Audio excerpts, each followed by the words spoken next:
오늘 본문의 시편 23편은 시편의 다이아몬드로서 우는 자에게는 치료를, 불안해하는 이에게는 평안을, 절망하는 사람에게는 소망을 던지는 생명의 찬가로 그렇게 불려지고 있습니다. 이 시편 23편에 대해서 많은 사람들이 깊은 감동을 받고 나름대로의 평가를 했습니다. 그들 가운데 어거스틴은 이런 말을 했습니다. 시편의 유명한 119편을 하나님의 낙원에 심겨진 생명나무라고 비교한다면 이 시편 23편은 생명나무 주변에 만발한 아름다운 꽃들과도 같다. 헨리 비치라고 하는 설교가는 이런 말을 했습니다. 이 시는 시편의 나이팅게일과도 같다. 참으로 이 시는 이 세계의 공기 전체를 희열에 넘치는 기쁨의 노래가 되게 하는 시이다. 사람이 나을 수 있는 시 가운데 이 시보다 더 아름답고 위대한 시는 없을 것이다. 유명한 설교가 스펄전 목사님은 이 시편을 가리켜서 이런 말을 했습니다. 신음하며 슬퍼하는 고통의 한밤중에 더할 수 없이 부드럽고 감미로운 사랑의 음성으로 소망과 기쁨을 싣고 오는 종달새의 합창과 같은 시다. 사실 기독교 신앙에서 주기도문을 제외하고는 성경의 어느 한 부분이 이 시만큼 성도들 생애에서 깊은 관련을 맺고 있는 것은 없을 것이라고 생각을 합니다. 보니까 저희 교회도 이 시편 가지고 설교를 했는 게 꽤 되더라고요. 그래 또 설교했을까 싶었는데 설교는 하나님 말씀은 무궁무진한 은혜를 우리에게 보호를 주신다. 그런데 대부분의 성경학자들은 다윗이 그의 아들 압살롬의 반역으로 인해서 쫓겨다닐 때에 이 시편을 기록했다는 사실에 동의를 하고 있습니다. 그렇기 때문에 이 시는 다윗이 젊었을 때가 아니라 인생의 석양이 깃든 황혼의 때에 드려지는 간정의 노래라고 이야기할 수가 있습니다. 사랑하는 여러분, 우리의 인생이 70이고 80이라고 합니다. 그렇지만 지난 우리 인생의 전체를 여정을 떠나는 순례자의 하룻길이라는 이 시간의 관점에서 오늘 본문의 시편을 한번 읽어보았으면 좋겠습니다. 우리는 여기에서 다윗이 그의 인생을 새 아침에서부터 완성의 저녁까지를 놀라운 은혜와 영감으로 노래하고 있는 것을 깨닫게 될 것입니다. 물론 본문에서의 목자는 우리들의 주님이시요 양은 예수 그리스도를 구주로 믿는 모든 그리스도인들 곧 성도들을 이야기합니다. 그리고 의의 길은 성도들이 주님을 따라 행진하는 인생 순례의 여정이며 하룻길 같은 삶의 행로를 의미합니다. 성도의 삶은 십자가 아래에서 시작이 됩니다. 그리고 부활과 영광의 위대한 미래를 바라보는 가운데 다가오는 모든 시련과 역경을 극복하며 믿음으로 전진해 나가는 생활입니다. 그 때문인지 시편 23편의 앞에 있는 시편 22편은 그리스도의 십자가를 묘사하고 있습니다. 그런가 하면 24편은 땅과 거기에 충만한 것과 세계와 그 가운데 사는 자들은 다 여호와의 것이로다 라고 하는 말씀으로 시작을 해서 7절 말씀에 보면 문들아 너희 머리를 들지어다 영원한 문들아 들릴지어다 영광의 왕이 들어가시리로다 라고 하는 천국의 개선가 곧 영광의 멸류관을 쓰고 영광의 왕을 맞이하는 승리의 장엄한 오라토리오를 연주하고 있는 것입니다. 그래서 시편 22편은 십자가를, 시편 24편은 영광의 개선가를, 그리고 그 가운데 샌드위치로 있는 23편은 십자가에서 영광스러운 삶에 이르는 성도들의 순례의 여정을 보여주고 있습니다. 십자가 언덕에서 시작해서 천국까지 걸어가야 할 성도들의 인생의 여정을 향한 순례자의 하룻길이 동이 트우면 성도들 입에서 흘러나오는 고요하고도 흥겨운 감격의 노래가 있습니다. 여호와는 나의 목자시니 내게 부족함이 없으리로다. 사랑하는 여러분, 우리가 매일 경험하는 인생의 하루길을 한번 상상해 보시길 바랍니다. 그리고 오늘 본문 시편 23편의 말씀을 우리는 한번 같이 생각해 보려고 합니다. 우리 하루는 먼저 새 아침의 시작과 더불어서 시작이 됩니다. 여호와는 나의 목자시니 이 처음 한 구절에서 구원의 새 아침을 바라볼 수가 있습니다. 어둡고 지루하고 캄캄한 허감이 한밤중에 사망의 잠을 깨고 눈을 떠서 떠오르는 찬란한 태양과 밝고 아름다운 대자연을 창조하신 그 하나님이 내 아버지심을 깨닫는 순간 우리의 입술에 나오는 최초의 고백이 여호와는 나의 목자시니 이라고 하는 고백인 것입니다.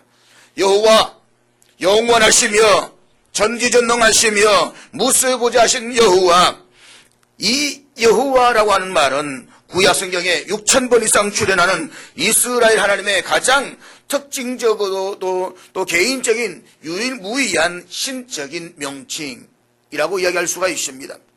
이 여호와를 개인의 목자로 삼는 자는 부족함이 없다라고 했습니다.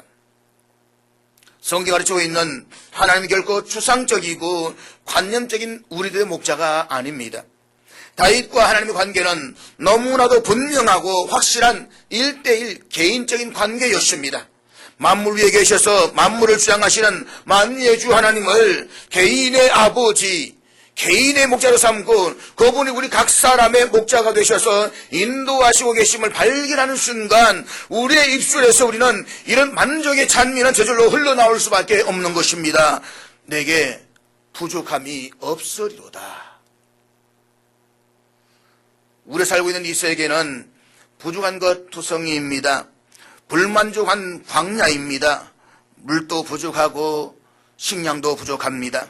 사랑과 진리와 생명도 부족합니다. 그래서 기갈과 궁핍의 아우성만 가득 차 있는 세상입니다. 사람들은 이 부족함을 채우려고 몸부림을 칩니다. 그러나 기억하십시오. 여호와 하나님께서 그들의 인생의 참 목자가 되기 전까지는 사람들의 행복의 탐구는 결코 성취되지 않을 것이라는 사실을 말입니다.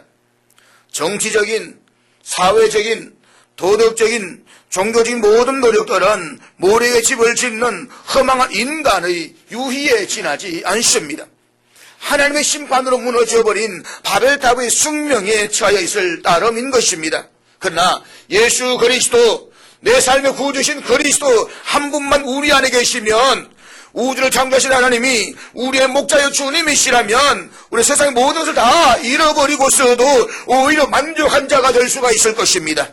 그러므로 그리스도를 구주로 믿어서 하나님을 자기의 목자로 소유했던 한 성도는 이렇게 노래했습니다. 주 예수보다도 귀한 것은 없네. 이 세상 부귀와 바꿀 수 없네.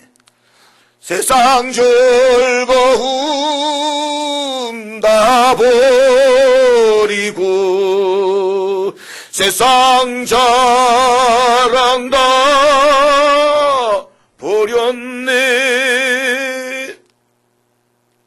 사랑하는 여러분, 부족함이 없는 만족과 정의의 기쁨으로 이른 아침에 일깨우셔서 사망에서 생명을 옮겨주신 목자 되신 하나님을 생각할 때에 어찌 감사와 찬양을 돌리지 않을 수가 있겠습니까?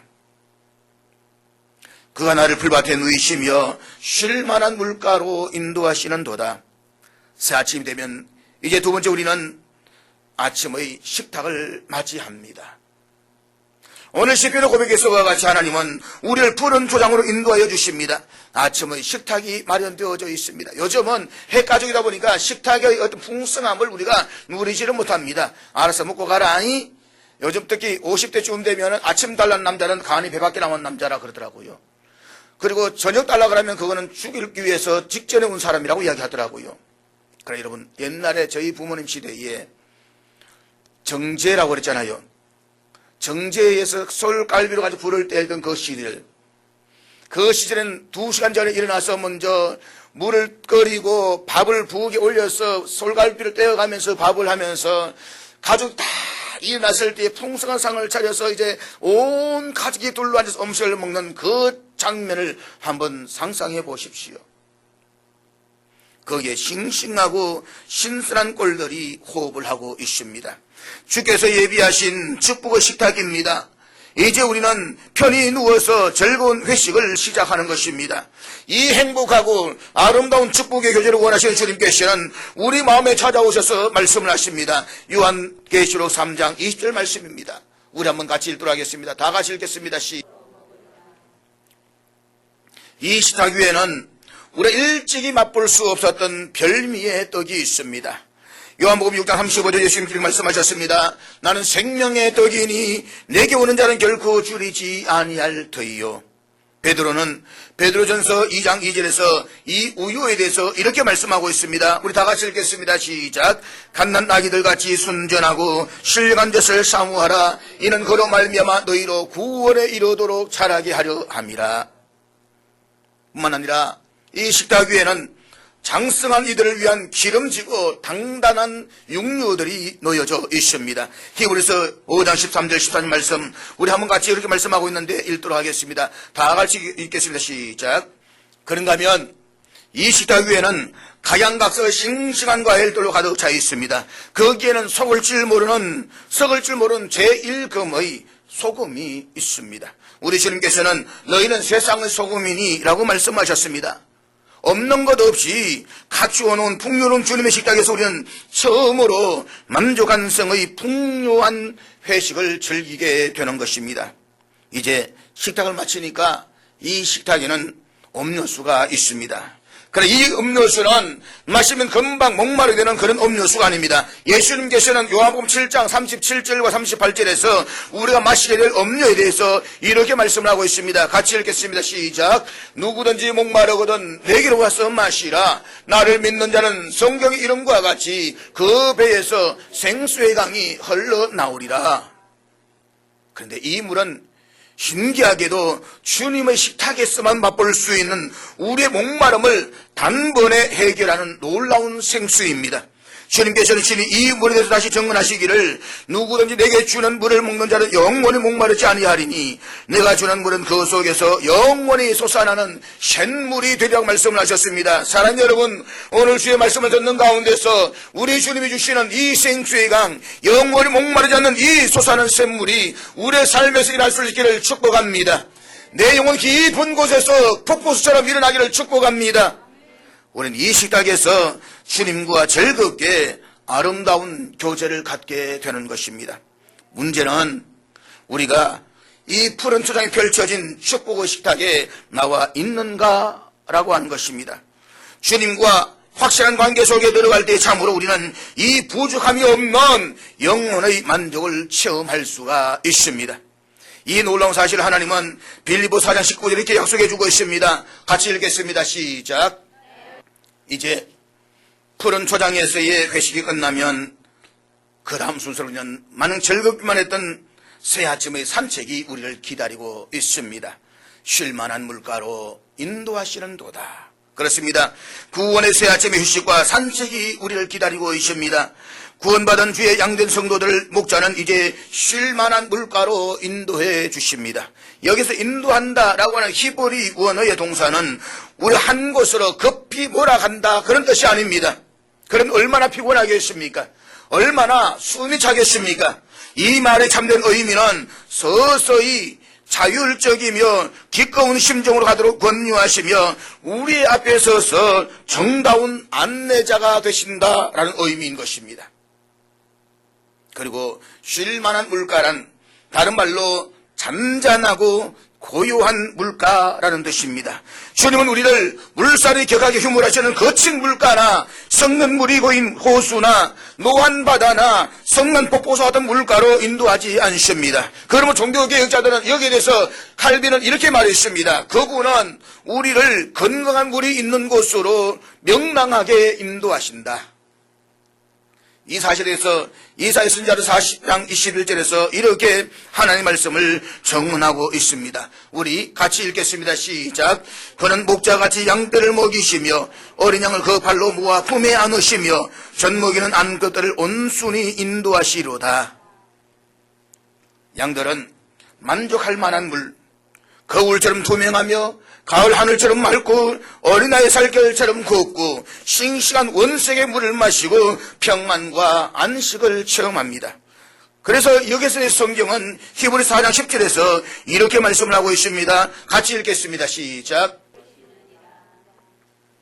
사랑하는 여러분, 이 복잡하고 분유한 세상에서 이 평화와 안식을 허락하신 사랑하는 주님께서 어떻게 우리가 감사와 찬양의 제사를 드리지 않을 수가 있겠습니까? 이제 간단한 산책이 끝났으면 네 번째로 새로운 하루길의 여정을 출발하기 위한 준비를 시작합니다. 내 영혼을 소생시키시고 자기 이름을 위하여 의의 길로 인도하시는 도다. 지나간 깊은 밤 사이에 우리가 입은 상처는 너무나도 컸습니다. 너무도 피곤하였습니다. 삶의 모든 용기와 위로와 능력을 상실했습니다. 그러나 여호와를 목자로 삼고 새롭게 출발한 우리의 인생의 새로운 신앙의 아침에는 하루를 살기 위한 회복이 필요합니다. 새로운 길을 떠나기 위한 준비와 능력이 필요하게 되었습니다. 여기서 영혼이라는 말은 때때로 자라는 말로 번역될 수도 있습니다. 그래서 우리의 전 존재적인 인격 전체를 의미한다라고 볼 수 있는 것입니다. 우리는 구원받기 전에 저 세상에서 죄된 우리의 영만 죽어 있었던 것이 아닙니다. 우리의 전 인격체도 매를 맞았습니다. 그래서 우리가 심각하게 죄에 물들어서 아주 추하고 더러운 존재가 되어져 버렸습니다. 그러나 이런 위치에서 이루어져 버렸던 우리에게 어느 그리스도와 만나는 순간 허물과 죄로 죽었던 너를 그리스도께서 살리셨도다라고 하는 놀라운 말씀이 내 삶 속에 성취되었습니다. 이전 것은 지나갔으니 보라 새것이 되었도다라는 사건이 우리의 삶 속에 구체적으로 나타났습니다. 그리고 우리의 목자되신 예수님께서는 우리가 당하게 될 우리 오후의 행군과 전투를 생각하고 계십니다. 그래서 그분의 양된 우리의 전 존재를 소생시켜주는 역사를 시작하십니다. 분주한 새 아침의 준비가 시작되었습니다. 그러나 여러분, 이 준비는 우리가 하는 것이 아닙니다. 주님께서 우리를 위하여 친히 준비시켜 주십니다. 가만히 보십시오. 명절 되면 친정집에 가면 일하는 것이 없습니다. 그냥 푹 자고 그러다가 아침이 되면 이제 집에 떠날 때 되면 친정 어머니가 일어나서 모두 다 챙겨서 온 차에다 가득 심어주십니다. 아니 엄마 됐어? 아니야 이것도 필요해 저것도 필요해 필요한 다 담아주십니다. 우리 주님께서 하루의 인생을 여정을 시작하실 때에 내 삶에 무엇이 필요한지 그것을 아시는 주님께서는 우리의 삶의 자리마다에서 공급을 하기 위한 준비를 하신다는 것입니다. 주님께서 우리를 위해서 친히 준비시켜 주십니다. 그러므로 이 준비는 은총이요 축복이요 선물입니다. 성경은 베드로후서 1장 3절에서 이렇게 말씀하고 있습니다. 우리 같이 읽겠습니다. 이 전능하신 하나님 위대한 목자의 도움으로서 비로소 모든 것은 소생되어진 것입니다. 회복되어진 것입니다. 이 소생의 능력은 풍성한 아침 식탁에서 배불리 먹었기 때문에 가능한 것입니다. 주의 식탁에서 음식을 공급받았기 때문에 내 영혼은 내 인격의 전 존재는 다시금 새 힘을 얻게 된 것입니다. 그러므로 시편 1편의 기자인 다윗은 복 있는 사람은 여호와의 율법을 주야로 묵상하는 사람이라고 말씀을 냈습니다. 영혼의 소생과 생명의 성숙은 우리가 하나님의 말씀을 듣고 믿고 지킴으로써 찾아오는 것입니다. 그래서 우리가 하루의 여정을 시작하는데 중요한 것은 하나님의 말씀으로 내 영혼의 양식을 채우는 것입니다. 이제 오후에 치열한 준비를 앞두고 속히 영혼의 준비를 끝내야만 합니다. 왜냐하면 우리의 전투는 사람을 대항하여 싸우는 것이 아닙니다. 하늘과 이 어두운 세상을 지배하고 있는 악한 영들인 마귀들을 대항하여서 싸워야 하기 때문인 것입니다. 그래서 우리는 믿음의 전신갑주로 무장을 해야만 합니다. 그러기 위해서 진리로 허리띠를 띠고 의의 호심경을 붙여야만 합니다. 평안의 복음에 준비한 신으로 신을 신어야만 합니다. 믿음의 방패를 가지고 구원의 투구를 써야만 합니다. 무엇보다 중요한 것은 성령의 검 하나님의 말씀을 지녀야 된다는 것입니다. 아침의 준비는 이제 다 끝났습니다. 해는 어느덧 중천에 떠올랐습니다. 이제 다섯 번째 우리는 오후의 행운을 알리는 출전의 나팔소리가 들려오고 있습니다. 이제 여정을 시작해야만 합니다. 발걸음을 떼야만 합니다. 자기 이름을 위하여 의의 길로 인도하시는 도다. 여기서 자기 이름을 위한다라고 하는 것은 우리가 행군해야만 하는 목적을 의미하고 있는 것입니다. 그리고 의의 길이란 우리가 행군해 나가야 하는 길의 명칭인 것입니다. 그렇습니다. 우리는 하나님의 이름을 위하여 행군해야만 합니다. 왜냐하면 하나님께서 우리를 창조하셨고 우리 하나님께로부터 왔기 때문에 하나님께로 나아가야 할 존재들인 것입니다. 그러나 그 길은 반드시 의의 길이어야만 합니다. 세상의 모든 길을 말하는 것이 아닙니다. 저기 스카모니를 위한 길도 아니고 공자를 위한 길도 아닌 것입니다. 오직 의의 길, 우리 주님이 세워주신 그 길을 향해서 걸어가야만 하는 것입니다. 우리의 목자가 되시는 주님이 인도하시는 바로 그 길, 의의 길이어야만 하는 것입니다.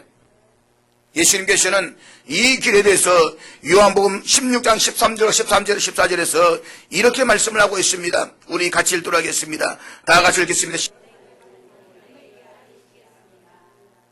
종교개혁자 칼빈의 그림을 보게 되면 그의 그림은 언제나 한 가지 특징이 있습니다. 다시 말해서 오른손을 항상 이렇게 올리고 있습니다. 이게 무엇이냐? 하나님의 영광을 위하여. 그러니까 칼빈은 일평생을 살면서 자신이 붙잡았던 신앙 고백이 무엇이냐라고 했을 때 그것은 오직 하나님의 영광을 위하여 이 고백이었다는 것입니다. 그리스도인들은 이처럼 삶의 위대한 목표를 안고 그의 이름을 위해서 걸어가야만 합니다. 그런데 여러분, 의의 길은 걷기 쉬운 아스팔트 길이 아니라는 것입니다.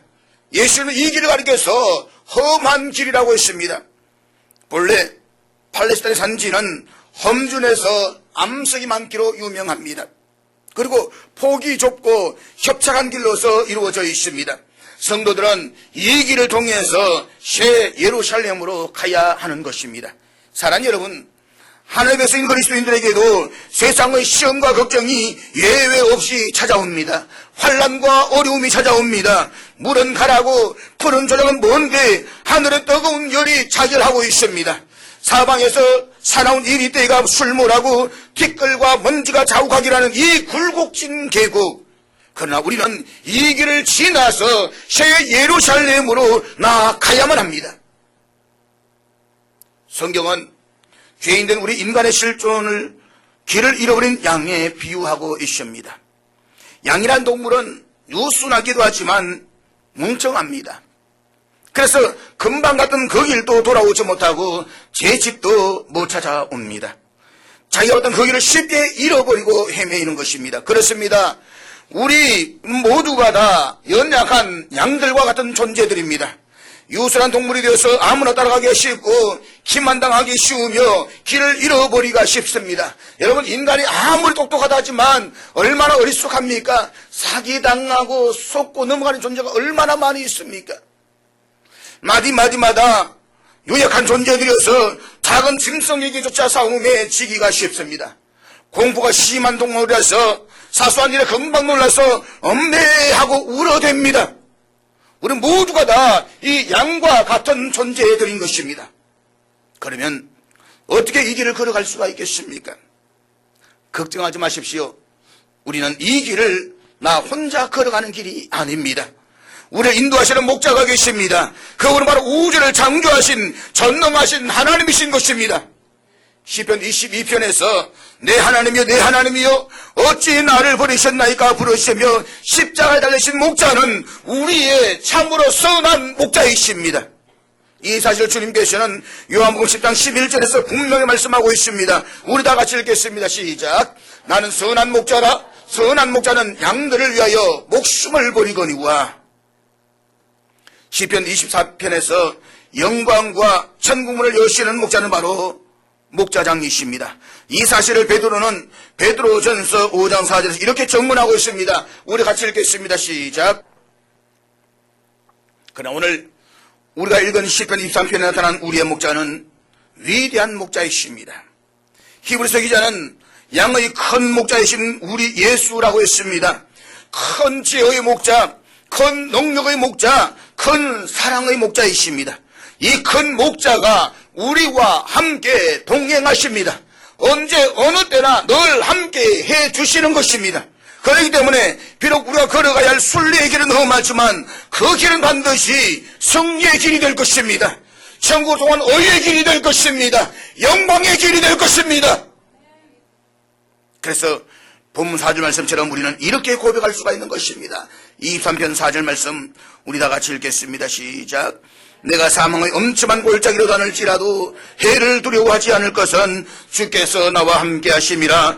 주의 지팡이와 막대기가 나를 안위하시나이다. 이제 의의 길로 행군을 시작합니다. 이 길은 항상 순탄하지만은 않습니다. 이 길의 사이사이는 골짜기로 연결되어져 있기 때문인 것입니다. 까딱 잘못하면 낭떠러지에 떨어질 수가 있습니다. 심한 부상을 당할 수가 있습니다. 이 험한 격을 통과한 우리에게 위험이 찾아옵니다. 사나운 이리와 같은 어둠의 권세들로부터 공격을 받기도 할 것입니다. 그러나 그때 목자가 되시는 주님의 음성이 우리 안에 들려오는 것입니다. 베드로 5장 8절 9절 말씀 같이 읽도록 하겠습니다. 우리 다 같이 읽겠습니다. 시작. 건신하라 깨어라 너희 대중마귀가 우는 사자같이 도루다니며 삼킬 자를 찾나니 너희는 믿음을 굳건하게 하여 그를 대적하라. 그러나 그를 불구하고 살아가다가 여정의 길에서 피곤해진 우리가 간혹 목자의 손을 놓칠 때가 있습니다. 달려오는 사자의 벌떡에 찢기는 위태로운 순간을 직면하게 됩니다. 그때 다시 올라온 주님의 음성이 있습니다. 세상에서 너희가 환난을 당하나 담대하라 내가 세상을 이기었노라. 그렇습니다. 맞습니다. 뱀의 이빨이 아무리 날카롭지만 성도를 물 수는 없습니다. 칼이 예리하지만 성도를 벨 수는 없습니다. 사자의 발이 험하지만 성도를 찢을 수는 없습니다. 왜냐하면 전능하신 하나님이 오늘 저와 여러분 우리의 목자가 되시기 때문인 것입니다. 그렇기 때문에 사도 바울은 아무도 그리스도의 사랑에서 성도를 우리를 나를 끊을 수가 없다라고 말씀하고 있는 것입니다. 이 같은 주님이 함께 하심으로 그분의 제자들은 비바람이 치는 폭풍우 속에서도 흔들리지 않는 평안과 확신을 가지고 주님을 따라가는 순례 여정을 중단 없이 걸어갈 수가 있었습니다. 성경에서 하나님께서는 그의 백성들에게 두려워하지 말라라는 말씀을 300번 이상 하고 있습니다. 그러면 기억하십시오. 창조주요 오늘도 내일도 영원히 섭리하시는 전능하신 하나님이 우리와 함께 하신다면 내 삶의 목자가 되신다면 결코 두려워할 것이 없습니다. 다윗은 그의 인생 여정에서 위험한 때에 하나님의 보호하심으로 구원함을 받았던 경험이 여러 차례 있었습니다. 그러므로 그는 죽음 앞에서도 아무런 두려움이 없었습니다. 사울의 그 사나운 공격 속에서도 두려워하지 않았습니다. 다윗이 이처럼 확신할 수 있는 근거는 하나님이 그와 함께 하신다는 사실을 믿었기 때문입니다. 주의 지팡이와 막대기가 그를 안위하신 까닭이었습니다. 목자는 지팡이로 양들을 인도하며 지켜줍니다. 이 지팡이로 말미암아서 양들은 모든 염려를 거두고 즐거운 여행을 할 수가 있습니다. 막대기는 목자들이 옆에 차고 다니면서 양들을 괴롭히는 적들을 공격하는 무기입니다. 이 막대기가 양들에게 용기를 주고 능력을 더해 주었습니다. 그렇습니다. 하나님이 보내주신 성령님께서는 우리를 끝까지 보호하시고 인도하십니다. 우리 성령님의 능력에 의지해서 주의 말씀으로 적들을 물리칠 수가 있는 것입니다. 주의 말씀에 의지해서 나아갈 수가 있는 것입니다. 주의 말씀에 의지해서 담대할 수가 있는 것입니다. 내 삶이 어렵습니까? 곤고합니까? 두려워하지 마십시오. 염려하지 마십시오. 우리 주의 말씀에 의지해서 이 길을 승리해서 갈 수 있는 것입니다. 그러므로 이제 우리는 하루 순례 여정을 마치면서 마지막 석양의 언종 아래 들어가게 될 것입니다. 본 5절과 6절 말씀 우리 다 같이 읽겠습니다. 시작.